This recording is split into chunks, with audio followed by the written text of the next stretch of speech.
Comment faut-il s'alimenter pour réduire l'inflammation chronique? C'est ce que nous allons voir dans cette vidéo. Pour commencer, qu'est-ce que l'inflammation chronique? Il faut savoir qu'une inflammation temporaire est une réaction normale du corps face aux infections et aux blessures. Lors de l'inflammation, les tissus endommagés libèrent des substances chimiques qui stimulent momentanément le système immunitaire. Une inflammation chronique, par contre, se répartit de façon plus étendue dans l'organisme et persiste à travers le temps. L'inflammation chronique est associée à un risque plus élevé de problèmes cardiaques, d'accidents vasculaires cérébraux et d'autres troubles divers. Voyons à présent à quoi est due l'inflammation chronique. Plusieurs causes existent. Si les défenses immunitaires ne parviennent pas à faire face aux agressions, l'inflammation risque tout simplement de continuer à perdurer.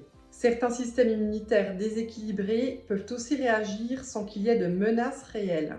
Dans le cas de certaines maladies auto-immunes, le système immunitaire se met à lutter contre des substances ou contre des tissus qui font pourtant partie de l'organisme. Des habitudes de vie malsaines comme le tabagisme, le manque d'activité physique, le stress, une mauvaise alimentation peuvent également déboucher sur une inflammation chronique.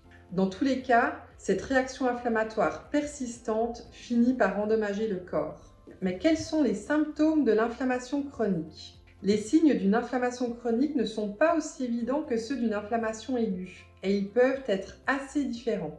On parle de fatigue et de manque d'énergie, de douleurs musculaires et articulaires, de constipation, de diarrhée et d'autres troubles gastro-intestinaux, de changement de poids ou d'appétit, etc.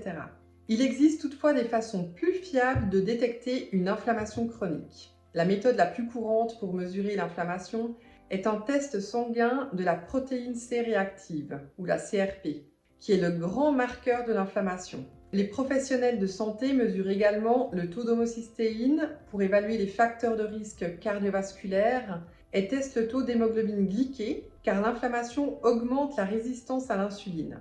En cas d'inflammation chronique avérée, nous vous invitons bien entendu à demander l'avis de votre médecin.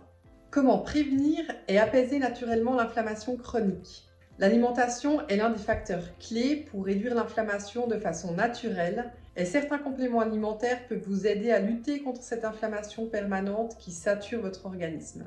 Voici quelques règles générales à adopter pour avoir une alimentation anti-inflammatoire. 1.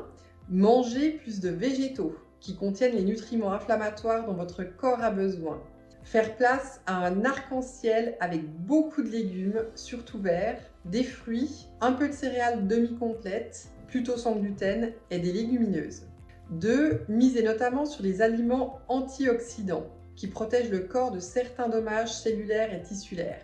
Les aliments les plus antioxydants sont généralement les fruits et légumes colorés comme les baies, les légumes à feuilles, les betteraves rouges, les avocats, les haricots, les lentilles, le gingembre, le curcuma, etc.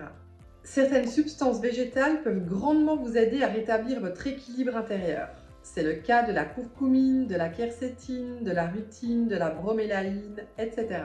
La formule synergique sur mesure Inflarilife Formula rassemble les meilleurs nutriments de ce type, parmi lesquels figurent de puissants antioxydants et constitue le complément parfait d'une alimentation saine. 4e point, consommer des acides gras oméga 3. Plusieurs études montrent que les oméga 3 jouent un rôle dans la régulation du processus inflammatoire de l'organisme. Ces graisses saines se trouvent dans les poissons comme le saumon sauvage, les sardines et le maquereau. 5e point, manger moins de viande rouge, un produit animal qui semble favoriser l'inflammation. Essayez de remplacer votre portion de viande par du poisson, des noix ou des protéines végétales quelques fois par semaine. 6e, renoncez aux aliments transformés industriellement et aux aliments trop sucrés. Ils contiennent souvent de grandes quantités de graisses saturées malsaines et de sucre, deux éléments associés à l'inflammation. Merci d'avoir suivi la vidéo et à tout bientôt.